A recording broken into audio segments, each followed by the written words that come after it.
Toi. Oui, toi qui n'es pas prêt, imagine-toi, confronté à un effondrement de la société.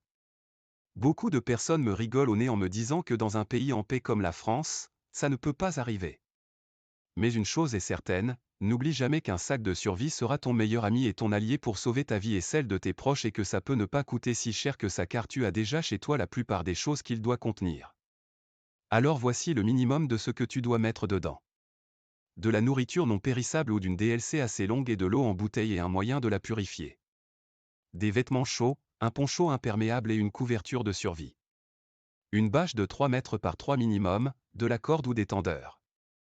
Un couteau multifonction, une lampe de poche, une hachette qui sera toujours accessible en permanence pour te défendre et accomplir d'autres tâches. Le plus important, un kit de premier secours avec pansement, désinfectant, médicaments et un petit manuel de premier secours.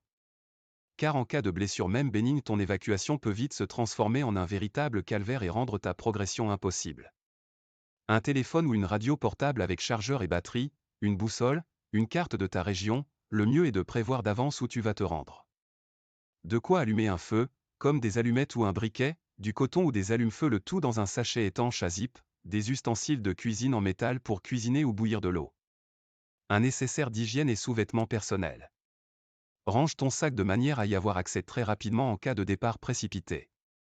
Réfractoriement votre Urban Preppers.